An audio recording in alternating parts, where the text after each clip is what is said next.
If we resolve this for our kids alone, it's just so much bigger than us. Like, we can put our differences aside, and on Ollie, her son's family tree, puts our kids. Like, that's family. Like, we can't stay offended.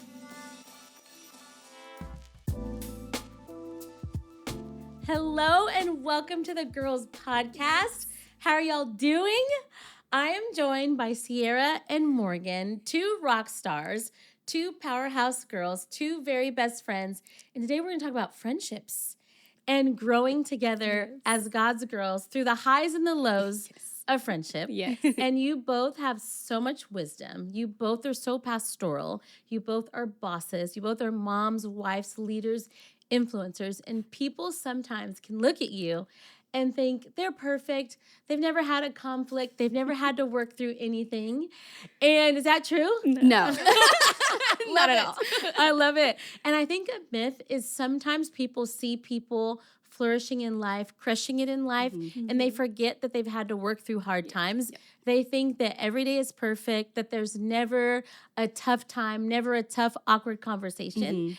And we've got a lot of feedback from girls, one of our girls, our mutual girls, who gave us some ideas about some things to talk about. And one of the things that we want to tackle in this conversation is just female friendships. And sometimes as you get older, like as you get into your 20s and 30s, it can be awkward to make new friends. And sometimes it feels difficult to like cultivate quality, godly friendships, especially as your seasons have changed. How did you guys like meet? How did you become so close? Because you're like sisters. Can you tell us a little bit about your friendship journey? Yes. You want to go? You start. Okay. So we met, actually it was a guys' night. It was a lineman night. And they were doing a scavenger hunt throughout the city of Dallas. And I saw Morgan and she's like, let's take a selfie together. I'm like, No way. That sounds on brand. Yes, that's exactly how Morgan is. And then later on, we actually met in a young married connect group. Okay. This was Shout before out we had Aubrey kids. and Tyler. Yes. Aubrey and Shout Tyler out are connect amazing. groups. Yeah. And we met in there. We were like, hey, let's be friends. Yeah. And then shortly after that first season ended, Morgan got pregnant. And then I was pregnant after. And she saw me in the auditorium and was like, we're both pregnant. Let's do it together. Yeah. Truly. And we were newly married when we met in that connect group. And so we went through a season of being in that connect group, newly married, not pregnant, and then going into a season like being pregnant at the same time. And I remember seeing you in the auditorium, and I was like, she's so cute. I want to be her friend. Like, I want to be in her life. We're both having boys.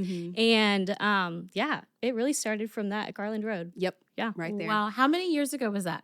Almost 8. Yeah. Almost 8 Wow. years, which is wild to even think about. For people who aren't yet in community, because you met one of your sisters, and so many of y'all sisters, you met in community, what would you say to them about just like joining a connect group? Because it can be awkward being in a small group. Because at church, you can get lost. There's a sea of people. But in a connect group, when there's like 8, 10, 15, 20 people, you can't get lost. Why are you glad you went to a connect group? Oh my gosh. So many reasons. Shoreline does community so well. They do. But I do say to girls who are like, oh, I want the friendships you have. Like, we showed up consistently. Yes. And we didn't just stop with that. We would text each other and get coffee or get lunch and get to know each other outside of it. And I think it is consistently showing up and making the effort, because if you're like, I'm in a connect group, I go once a month and I don't reach out to anyone outside of it, it's hard to build that. But I think we put in the effort because we both desperately wanted community. We don't have family here, neither of our families. And so we knew we wanted that. And so we made the effort for it. Yep. And I would say even Tyler and Aubrey kind of forced everyone to meet outside of This it. is good. They had us pair off every week, and we had to meet a new couple and get their number after. And so it really was like the connect group leader initiating it, but then it was on us afterwards to keep getting to follow connected. up. Yeah. And I think too, sometimes we get stuck where we say, well, no one's talking to me. What made you come out of your shell to say, let's take a selfie together? That's like Out of her shell. But that is, I think some girls would not do that, but then be sad that they don't have relationships. But it sounds like you're not afraid to pursue a friendship. Can you guys talk about how do you pursue friendship? Especially as a I'd grown say, woman. Yes, I'd say probably more from my perspective. I'm an introvert, and I wanted friends so desperately, though, at the same time.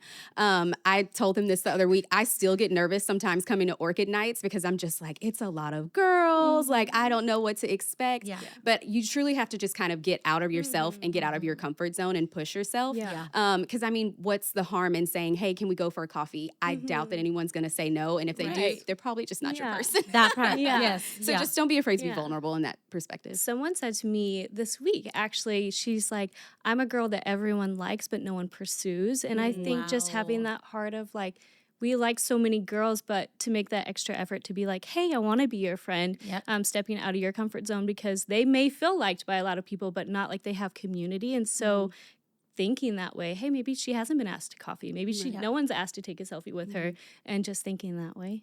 I'm a 7, guys. Also. It's what I do. It's what I do. Yeah. But I do think as we get older and just as you grow up, it's different, in elementary school, middle school, high school, college. College is like built in. But then as you adult, it can be awkward. It's like dating, like, do we have the same likes? Do we not? Like, will we click? Once you get married, will our husbands click? Because it's so awkward once you get married if the guys don't click together. And so all those dynamics, I think, sometimes cause people to freeze and then just wait and stay frozen. But I just want girls to hear, as we continue to talk, to make yourself available. I mean, we put ourselves out there when we're on a dating app. Exactly. We give all this personal information to strangers. So why wouldn't we put ourselves out there in friendships and take the risk? But I think when you get hurt or when you have a history of being hurt, or a history of girls feeling like, oh, they're in a clique, or I don't look like them, I don't dress like them, I'm not whatever. I think sometimes our insecurities feed our isolation. Can you speak a little to that? Yeah. I would say our family dinners, because our little cool moms group, as we call it. I love it. That is the cutest. We are truly the best of friends, but one of the things that we made it a point in our friend group to say is we don't want to feel like a clique. And so we actually started family dinners a couple years ago, and each of us would, if we felt called and we met a new family, we would invite them to come over. Beautiful. And there's been so many new fruitful friendships to come out of that, but we also made it a point ourselves to say we're not going to be that cliquish group to where anybody that comes up to us feels like they can't have a conversation with us. We want so many more people to come in. Yeah, so and I think being the friend that invites, even though we have a great friend group, being friends that still invite, and then when you get the invite, be the friend that says yes to it, because it's one thing to show up. We've had friends who have showed up to our family dinners when we invited them. We've had friends who haven't shown up, and like you see the friendships flourish who show up, and maybe it is uncomfortable at first, but putting yourself out there to make new friends but still being that friend who invites. Yes. For sure. That's They're always like, hey, we're bringing this couple tonight. She's like, making extra food. Let's go. I love that. That's so good. And the thing that I love and appreciate about your friend group, and obviously no friend group is perfect, is you guys also have friends outside of your circle of friends. It's not just who we see on Instagram, but you also do coffees, lunches, dinners with other people. And I think that's so healthy because it strengthens you. Another thing that I admire about your whole group is that you guys are all pursuing God together and you're all growing.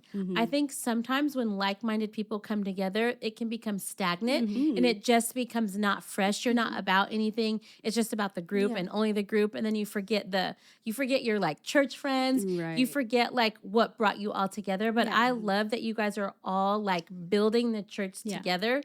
And I think that's the secret sauce of what keeps your group so fresh because you're part of a bigger vision. Yes. I do think so. And we each have different mentors in the church that speak into us, that call us out when we need to be called out. And we all have that accountability, which has been great in our friend groups that they're like, hey, go have the conversation. Or we could have said that a different way, things like that. But we all do have that. That's awesome.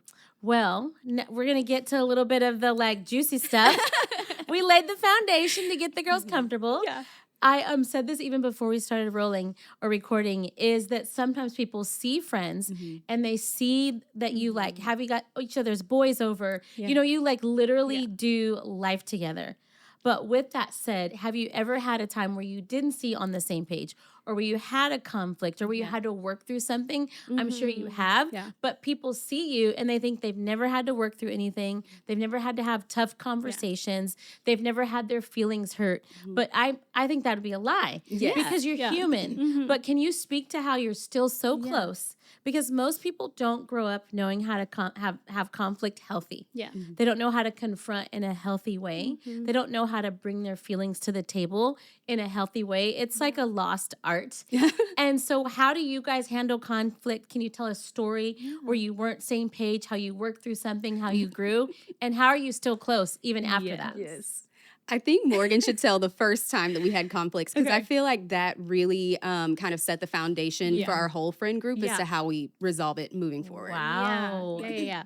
Okay, 2020, I was walking through 2020. I know. Just everybody take a deep breath. I What a time. did not put mascara on my bottom lashes for this podcast. But 2020, I was walking through my dad being sick, and I had a small group of girls. I was texting through this. It's okay. But love you. they were my girls. And then when my dad did pass, I didn't communicate the way I needed help in that season. I didn't tell them, hey, I'm not going to tell you I need help, but I need you to help me. I didn't do that. And so then my expectation was, well, they're not showing up for me. They're not whatever it was, my expectation was that I was not communicating. And then it came down to one of our girls, shout out Boomy. We love Boomy. Took me to coffee. She's like, hey, what's up? Love you so much, but something seems off in our friend group. Wow. And I was like, I feel like my girls didn't show up for me. And she's like, that was not our heart. We didn't know what to say because it was such a kind of traumatic thing. And she went back to the friend group, and it was months later, but they showed up at my door on my dad's birthday with pizza in hand, pajamas, just sat there with me all night. And so what I would say to that is it's never too late to show up. Wow. That gives me chills. Yeah. And we cried the entire night. Wow. But it also brought us closer because just speaking to that, we're literally holding hands, we're sisters. But we were side texting about this. If we resolve this for our kids alone, it's just so much bigger than us. We can put our differences aside, and on Ollie, her son's family tree, puts our kids. That's family. We can't stay offended or in these mindsets because we're off. We got to fix it for our kids, for our husbands who are best friends. Good. And so love you. Yeah, love you too. Wow. And that's one thing I think we probably didn't touch on at the beginning was just how intentional we are about not just being friends, but truly being family. Yeah. Because our whole friend group are from different sides of the world. We have Nigeria, Australia, Washington, D.C., Beaumont. No one in our friend group is actually from Dallas. Yeah. Wow. And so we decided that we are going to be each other's family here. And so especially for our kids, I'm not going to not have a conversation because my son Oliver sees Silas and Lomani as his brother and sister. Yeah. He literally put them on his family tree at school. Okay, that is so precious. That's truly how he sees them. He's like, Mommy, if they haven't had a play date in a week, I need to go see my brother and sister. My brother and sister. I need to see Luca and Rio. Truly, that's how close we are. So there's never anything that can happen for us to not have a conversation to where our family is going to be broken up. Wow. Yeah. And how did you work through it on your perspective of finding out, I didn't realize how much my sister was hurting, and she's disappointed that I didn't realize how much she was hurting? I had to take accountability and sit with that. And that's hard on my side. And I had to reach out and say, hey, do you want to go to coffee? Because we may just need some one-on-one time. And even if it's not just to talk about her dad, but just to hear, I just needed to show up a little more. And then not even, I think 6 months later, I actually went through something with my dad. He was, he had cancer and he couldn't speak. It was pretty bad.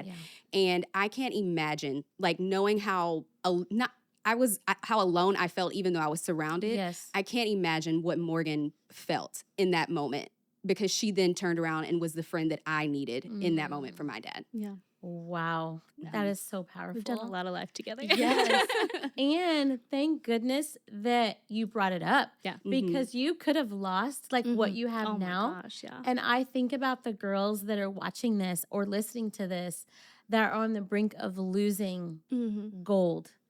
losing best friends and family members over not having a conversation. And it makes me emotional because I feel like so many people walk away from health because they don't want to have the hard conversations. It's easier to just say, I'm going to put up a wall. If they knew me, they would have been there. It's over. And to just completely write them off. But to hear, it seems like you got closer after the conflict instead of being pulled apart. And how awkward would it be for your kids if you guys weren't in relationship together? Yeah. And to look to say, you know what, this isn't even just about us. It's about our kids and being a part of something bigger than just ourselves. Like, thank God. Thank God for Boomy, you know, who pulled it out of you. And then thank God for girlfriends who are willing to say, we're fresh start. We're showing up at your door. We're going to cry for you. We're going to bring you pizza. But then also thank God for you. It's both and. It's like the showing up and owning it. But then it's also letting them back in. Like, how did you get to the place where you're like, I'm going to put my wall down and let them in to be a part of my healing? I still needed someone to walk with me in that season, and they showed up. So that's what I'm saying. It's not too late, because if someone's hurting or if you're willing to let people back in, there's still so much healing that you need to do. I would say we've grown so much since 2020, and the way we handle conflict is so different now because we've just matured a lot. But one thing we say at Shoreline and that we carry on with our Joseph and I's team is that if you can't shake it in 24 hours, have the conversation. And so when we had a little thing few months ago, it was like, oh, the next morning I can't shake this. Like, I have to talk to my best friend. Like, it's not worth a day or 2 days to think that she might have her feelings hurt. And so we handle it different now, for sure. That's so good. That is so good. Did you guys grow up bringing conflict to the forefront? Did you grow up in homes that taught you to express your feelings, or how did you learn to say how you're feeling? I did. So my family was not perfect by any means, but one rule that was not a non-negotiable for my parents was arguing with our siblings and not speaking. And so if we decided we were upset with each other, they closed the door to our room and we had to hash it out. And we had to talk through it right then. And so I just feel like even at my house, it was like that. But our house, like I said, we're family. Our house is Shoreline City, and that's one of the non-negotiables in our 12 Stones is we protect unity. And so just the same way that my parents had our rules at home is the same way that all of our friends abide by those rules. So if we're not speaking to mountains, if we're not fighting for unity, we just need to let it go. That's powerful. And so even though you worked through that conflict in 2020, you've had conflict since then, which is also like wild for people to hear because they see you and they're like, oh my gosh, look at their friendship. But I think the best things, you have to work through stuff. Like I've been married for 27 years, which is crazy. And Earl is my best friend, but we've had to work through things. And I think people forget that anything worth fighting for requires work. And so even all these years in, 8 years of being sisters, you still have to work through things. And I think that's refreshing for people to hear because they feel like you don't ever have to work through anything. But you keep, iron sharpens iron. And if you don't bring it up, how will the other person know? And then the resentment brews. And then that's the door that the enemy needs to like spew in your brain. And like we were saying earlier, what could be on the other side of your unity and your yes instead of just letting the enemy in and winning. And I think about too, like the way we handle conflict and the way we work it out with each other. That's what we're teaching our kids. Like if our kids see us work it out or have a conversation, we're going to have a family meeting. And if we're willing to work it out, we're passing that on to our kids, a healthy way to do this. And, like we said, we have family from all across the world. Our kids don't have family here, and so that's the people they're going to be working it out with, and they do work it out with their brother and sister. That's awesome. So it's so important that we teach our kids that by example. Wow, it's powerful. Okay, I have some more questions. This one, which we've talked about, I'm just going to say it again. In a culture that so often talks about cutting people off the moment you encounter conflict, how have you both taken a different approach and overcome seasons of tension? I think it's because we have accountability partners here. We have mentors that hold us accountable here on a day-to-day basis. And so they're not going to allow us, even in our marriages, they're not going to allow us to just have harm and keep sowing things of discord. And so I think that accountability piece is very important. And so it translates over into our friendships as well. That's Yeah. so good. That's That's so true. so good.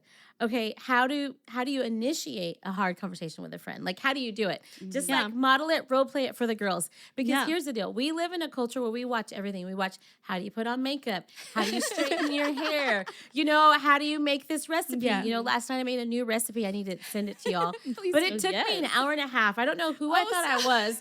Like, I tried to get it all in yesterday, where I'm like, did all the things, but I overcommitted. Took me an hour and a half, but it turned out so good. Yeah, But worth I it. watched this YouTube video over and over and over again for every single little detail. Yeah. So we're used to Yeah. doing that. And so I want y'all to do that for the girls. Like, can you Yeah. model one of Mhm. your feelings were hurt? Can Yeah. you model what to do? How do you do it? Ready, set, go. Yes, I'll We talk can about kinda- that yeah. one. So Carrie had his birthday and his graduation. Where did y'all have it at? It was at Monarch. Monarch. Mhm. They always do the They best. they do the They're the best. best. And we love it. We love it. I love This going to was the- one of those overcommitting things. We Yeah. committed to a bridal shower in, I don't even know where it was. I don't even Yeah. remember the name. It was Yeah. past Small town. yes, Frisco, past Frisco. Yeah. And so we went to That's that. a new thing I've noticed lately for Texas people. They get married and have their events like at least an hour away. It's like a thing. Yes. like Don't out you in have the two country. events Yeah. that day? Yeah.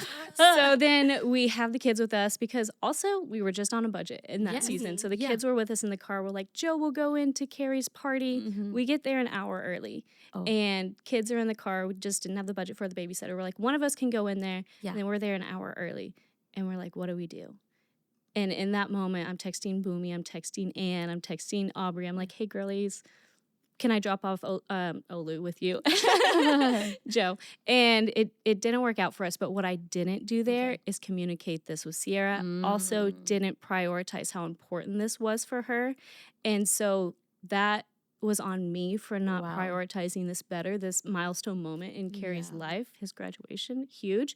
And so we didn't end up going. But in that moment, I knew driving away that it was the wrong thing to do. Like, we should have made every effort. Wow. And the next day, I text my mentor, Casey. Shout out Casey Stokes. She's amazing. And I was like, I feel so bad about this. I know I didn't do it right. How do I have the conversation with Sierra? She's too important to me to like hold on to something or to safe. And she told me exactly what to do. She's like, okay, you need to set up a call with her.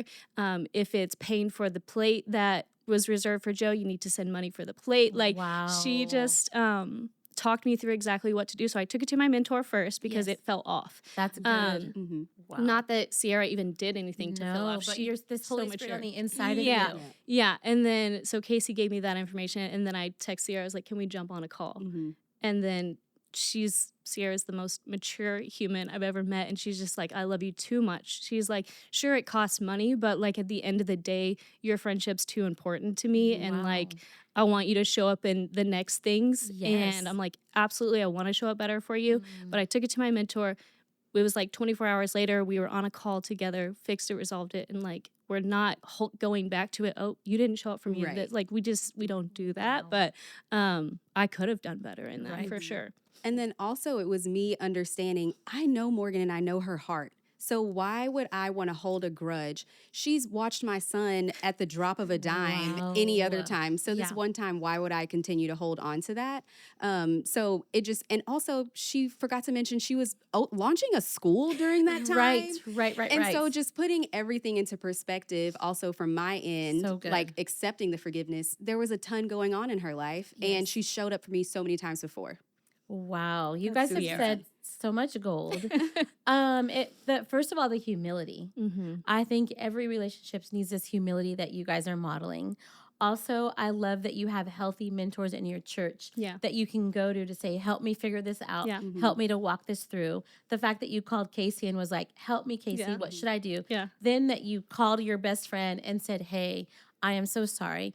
But then that you had context, Yeah. like you expressed that it took your maturity to express this is how it made me feel. And I do want you to be there at my life moments. That is my true expectation. Right. But at the same time, I'm going to look at the big picture of everything that's going on. You are in the middle of a school lunch, but then also you've been there for me. And that takes a lot of emotional Yeah. maturity. So much. I literally said that to her on the phone. I'm like, you're offering me so much grace right now. But that's who she is. Man, but I feel like other girls can be that way too. Yeah. We can learn from each other's journeys. And this is like a free TED Talk for girls on how do you work through stuff, because most people, I'm finding, don't know how to walk through conflict, don't know how to bring it with humility, but then also don't know how to walk in forgiveness, and don't know how to think about the big picture of a journey. When for those of the girlies that are with us that are married, you have to do the same thing in marriage. Exactly. You know, you can't just hold your husband hostage for the one time, like he didn't do what he was supposed to do. Like you can have a moment where you're like, okay, I really thought you were going to do X, Y, and Z. You didn't. Okay, bless. But then you also have to look at the big picture. Like, my husband is for me. He's consistent. He really just did have a moment where he just dropped the ball. But I think a lot of times people just keep everything in. And then that's not a safe place. And then relationships do not last long when you hold every single thing in. It's not healthy. But I think that's why there's so much strength in what you guys have, is because what I hear you saying over and over again is you're not holding it in. We have to just let it all out there. Like, it's worth our kids and the generations that are going to follow us. Like, that's the bigger picture. It's not just about us and our offense. Right. And I think too, sometimes those of us that have kids, you can hide behind your kids and think, well, I'm too busy to have the conversation. I'm chasing my kids, you know, but I don't hear you guys hiding even behind the fact that you're parents. Oh, no. And that was one thing that, like, we actually talked about early on in our friendship too, because obviously we became friends because of our kids, but we really wanted to make sure that we had a relationship outside of our kids. Wow. So even when it's like just our hangs with the adults minus the kids, we try not to talk about the kids and just truly sleepover nights. That is adorable. I and love truly it. just catch up on ourselves, not like us outside of being a mom. Right. Yeah. That's beautiful. Yeah, Beautiful. so I got another one for y'all. And we talked about this, but why is it so important to walk through the fire with each other and with other people? Yeah, we've done this a lot with each other. I think for us specifically, again, we've said this so many times, we don't have family here. So like when Carrie walked through his thing, like, of course I'm driving to Houston to get her son for them. Like that's not even a question. Like, you want people to show up for you, and we don't have family that can show up for us in the drop of a dime. And so we do that for each other. And I mean, you want that. And so you want to be that friend. Right. You don't just want to have that expectation where people will do it for you, but you won't do it for them. Right. And that is a really good example. My husband just recently went through the craziest health scare, and we were in New York. Our son was here in Texas, and to have family that would literally show up and go pick up our son from Houston, that's a 3-hour drive. Right. And she did it without hesitation. So imagine if both of these times that we've gone through conflict, I would have said, or vice versa, we would have held on to it. Who would have done that for me, you know? And so that's just something that even if the roles were reversed, I would immediately do it. So that's powerful. I think about the people who have left relationships prematurely, who then have these life events, and then they're alone because they ejected when maybe, not always, but in most cases, a conversation, bringing it to the other person, working through it. And if you can't work through it, bringing a mentor in.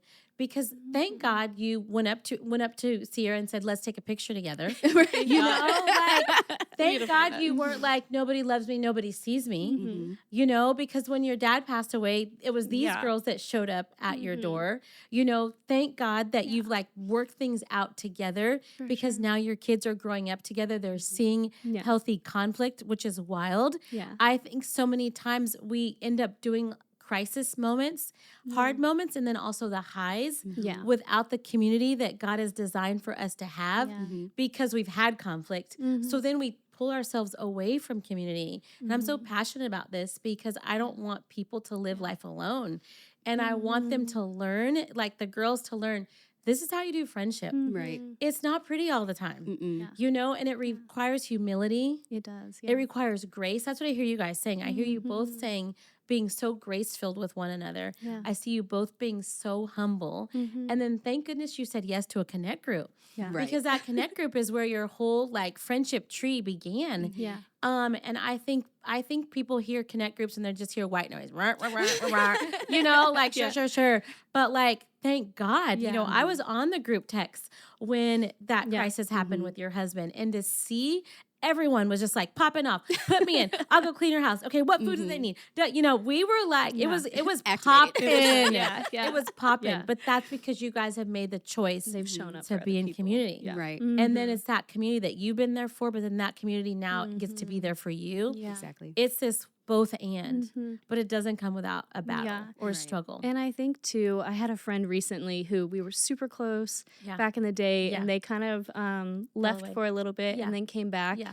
and just took accountability and was like, hey, I'm ready to be back in your life. Wow. And so opening your heart to those people who are, that's humbling it's very to come back humbling. and do that. Mhm. And so making sure that our arms and tables stay open for them Right. as well. That is so good.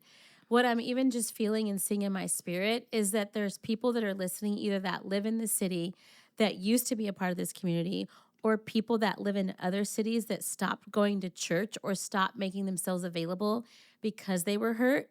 And I feel like this conversation is going to bring healing and help hearts to be open again, to try again. Yeah. You know, to put yourself out there and say, you know what? I'm going to try again. Right. Or I'm going to have that tough conversation, Yeah. you know, with the spouse, with like a mom at a, you know, like sometimes Yeah. even in school, there's like conflicts with other parents because like your child did this to my child. But then Right. you just build up that wall and that resentment instead of just having the conversation. I want people to take away from our conversation that life is work. Yeah. And it's not always pretty. Right. But you have this beautiful garden on the other side of pulling out the weeds. Yeah. And that's what I hear you guys doing in your friendship is you're not afraid to pull out weeds. But weeds are not pretty. No, You get not dirt at all. underneath your fingers. But look at what's on the other side of it. And God calls us to be the light in the world. Say it. Right. And so not everyone is on staff at a church. Like Right. most of us in our friend group, Yes. we have other jobs outside Right. of it. Yes. And our friends or our coworkers, people, our kids at school, they know that we go to church and they know the mantle, the banner that we're holding. Yes. And so imagine if they ran into conflict with us outside of these four walls and we're still not holding the light. Yeah. Like they're looking at us and they're like, oh, you say you're a Christian, but you Right. can't forgive me. Or you say you're a Christian, Wow. but I see you going at it with your coworker. And imagine like how bad that could be for the kingdom of Christ. Man. Like we are called truly to be the light in the world. And Exactly. so even with people that you aren't necessarily friends with, people are always watching. Yeah. So it's always just worth the forgiveness, the gracious heart, and just to be open to reconcile truly. Yeah. Boom, mic drop. Well, I mean, we could probably end right there. So strong. It was so strong. As we wrap, would y'all just look into the camera and just like, Morgan, would you say a prayer for the girls who this conversation is like bringing something up? Yeah. But for them to not just stay in the place of like, I remember when I was hurt, but to cross over and to like try again. Would you just pray for the girls and speak into them? Okay, Heavenly Father, we just come before you. And God, I just thank you right now for these girls who are just in a place of wanting to humble themselves to get these friendships back and to just take accountability and learn how to communicate their needs. God, I just pray for a grace over them as they have those conversations. I pray that hearts would be softened as they do have the conversations. God, I pray for a boldness. I pray that they would have accountability in their life, that they would allow to speak into them and help coach them what that conversation should look like. God, I pray that even Sierra and I would have open arms to help girls walk through this. If they see us in the hall and say, hey, how do I fix this friendship? Would you just enlighten Sierra and I's hearts to be able to speak into that, God? I thank you right now that restoration will come from this. Lifelong friends will come from this. Next generations will learn from this. God, I just pray that your spirit would move, and God, that we would be a unified church that brings heaven on earth. God, that we would just see your kingdom come. And God, we would be able to walk out what a holy, healthy friendship looks like. Would you just bring people from all over to learn how to have a healthy friendship like this and be unified in you, Jesus. And so we just thank you right now in Jesus' name. Amen. Wow. Beautiful, beautiful. Girls, thank you for joining us. We pray that this conversation gave you hope, gave you peace and strength. We pray over all of these episodes. So we cannot wait to hear your stories of what God does in your life and in your family and in your friendships. Let's be the kind of friends that we want in our lives. Let's be those friends and ask someone to take a selfie with you. See you next time.